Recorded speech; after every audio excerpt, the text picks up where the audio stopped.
The spot where the Columbia River spills into the Pacific Ocean at the border between Oregon and Washington state is where Lewis and Clark ended their journey of discovery in 1805, with Clark writing in his journal, "Ocean in view, oh joy."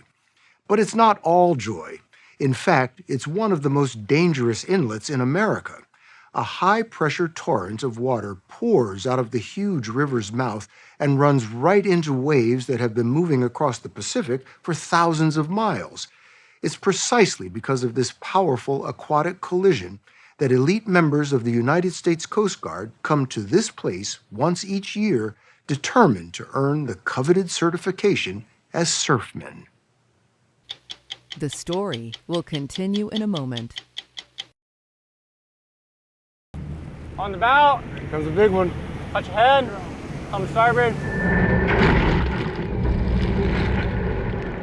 On a wet February afternoon, we're on board a 47-foot U.S. Coast Guard motor lifeboat with Chief Eric Kelly at the helm, driving through breaking surf barely 100 yards off the beach. I have another swell right up here. And another one right behind that. Exactly. At the time, Kelly was chief instructor at the Coast Guard's National Motor Lifeboat School. This was the first day of class, and the 3 students on his boat were studying his every turn of the wheel and calling out approaching swells. You got a saddle, a starboard bow. Touch your head.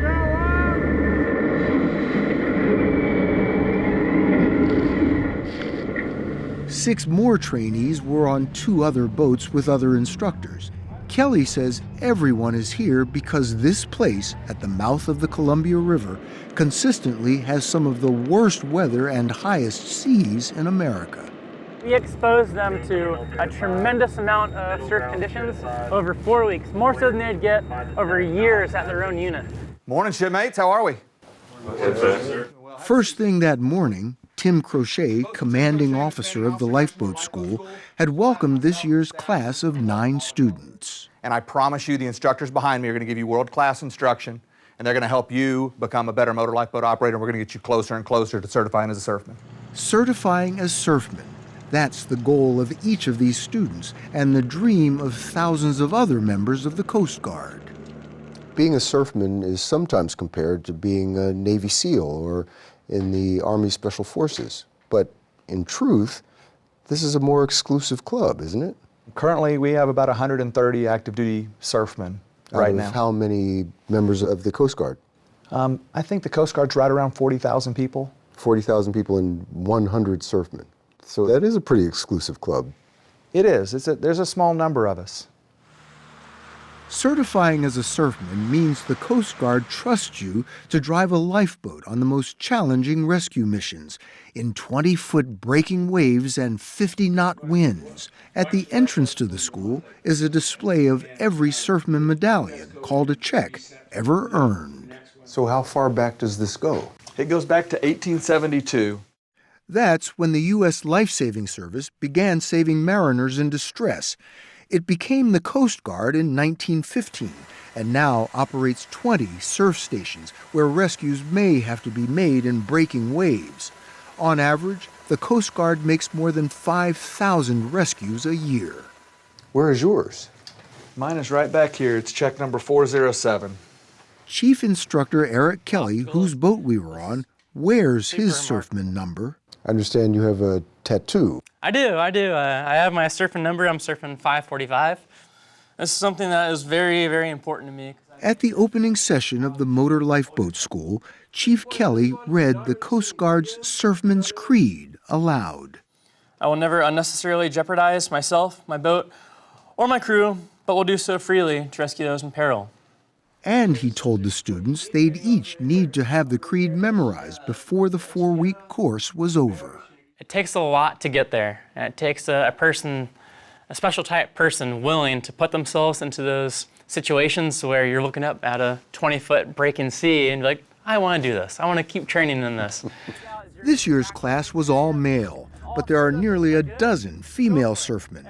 Most candidates come here first for a basic course, then heavy weather, and finally this surf class. Derek Samuelson, Trenton Campbell, and Joshua Slaughter are the 3 trainees on Eric Kelly's boat. Most of us are going to be pushing pretty close to 4 years when we get certified. That's almost a college degree worth of training in driving these boats. It's something not a lot of people get to do. It's not that they get to do it, but that they achieve it. That they achieve it, yes. Yeah. When we come here, our only job is to learn and drive in the surf, so it's a great opportunity. This is a representation of the mouth of the Columbia. Jeff Smith is the curator of the Columbia River Maritime Museum, which has a giant map illustrating how the mouth of the Columbia River has earned the title Graveyard of the Pacific. All these little boats that you see are representative of the shipwrecks that have occurred. All of these? Yeah. And this Over we what have period of 50 of them time? numbered, but there's many, many more. Thousands more over several centuries, with at least 700 lives lost. The skeletons of wrecked ships still litter some area beaches. So despite how treacherous this waterway is, it's a vital economic waterway as well. It certainly is. Of all the grain exported from the United States, just over 40% goes out the Columbia River. Every commercial ship coming into the river must have a local pilot come on board to guide it. This video shows how perilous it can be just to get that pilot onto one of those ships. Imagine the dangers faced by Coast Guardsmen trying to rescue a ship or sailboat or fishing boat that's in trouble. I'm always a little bit, I don't know if starstruck is the word or awestruck when I'm in the presence of the men and women of our Coast Guard, because the job they do is just amazing. It's incredible. An incredible group of people. It's such a cool mission that we get to do. Like, we get to go drive these awesome boats out and have the opportunity to save people in their darkest day. As he drove into ever stormier seas on that first day of school, it was clear Eric Kelly would rather be at the helm of his lifeboat than just about anywhere else. So you love this, huh? I absolutely love this. But Kelly was also deadly serious about teaching his students how to read every swell. Watch that. Run from that. Run and run and run in center of that helm. I'm going. They got that beat. Got a window right here. Nice little near side shoulder. Easing off. Watch that coming to me. I'm going to get right on the back. Full. Follow that peak point. This is going to get super dynamic down here. These are shooting in every direction. When he couldn't outrun a wave, Kelly executed what may be the most important maneuver a lifeboat driver must master. Nowhere to go, squaring up. Squaring up is pointing the bow of the boat directly into and through a breaking wave, sometimes a really big breaking wave. We hit a couple of those yesterday where we got the spray Absolutely. and you went up and the bow was up and you saw blue sky and then all of a sudden you're down in a hole. What's the worst thing you could do in a situation like that? The worst thing you could do is not be square to that breaking wave. You could have a knockdown, which is when the boat goes underneath water but rewrites in the same direction, or even worse, a 360-degree rollover. Have you ever experienced that yourself? I haven't experienced a full 360-degree rollover. I have experienced a knockdown or two, and that's what they designed this boat for.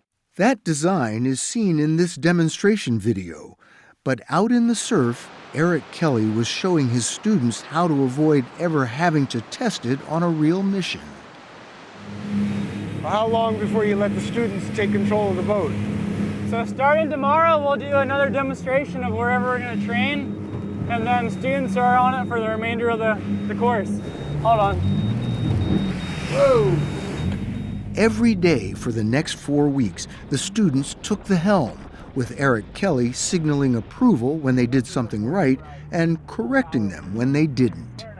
We probably should have squared up to that one, but on the bow, guys.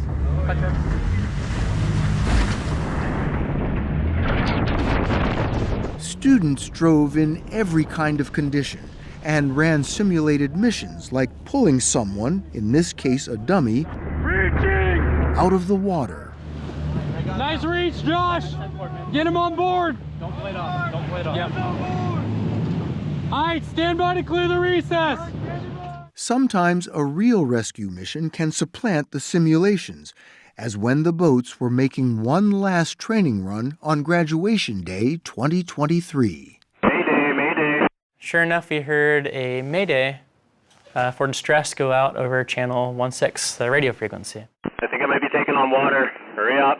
By the time the 3 training boats spotted a white boat called the Sandpiper with 1 man on board, conditions had gone from mild to mad. And at this point, we're facing 25, 30 foot, 35 foot breaking seas, 50 knots of winds. It's raining, hailing, and very, very dynamic. Far too dynamic to have any chance of towing the vessel to safety. It was also graduation day for the Coast Guard's Advanced Rescue Helicopter School, and they dropped a rescue swimmer named John Walton into the water. You can see him paddling furiously.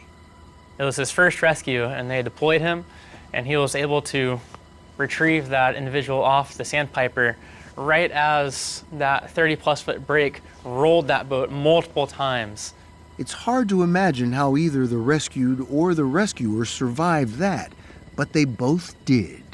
But really seeing how the Coast Guard work together and have one of the coolest rescues I've had in my entire career. On graduation day. On graduation day for these future surfmen. Graduation day for this year's class was far more placid. All 9 students completed the course, and all 9 had memorized the Surfman's Creed. I will, to the best of my ability, pursue each mission with the commitment, compassion, and courage inherent in the title Surfman.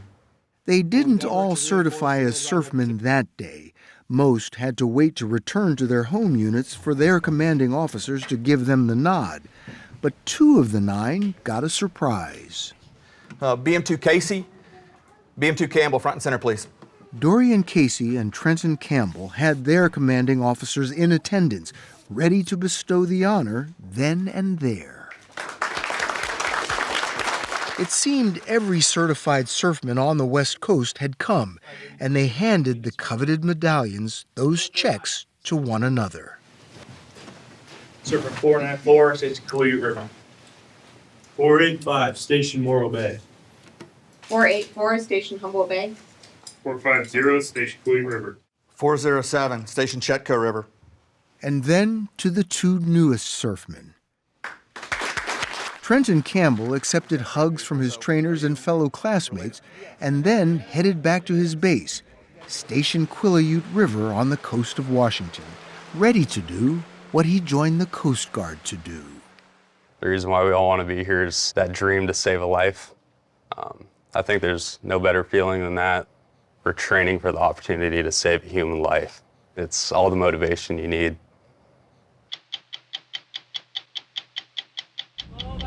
How to report from the graveyard of the Pacific. Oh, the things I do for my job.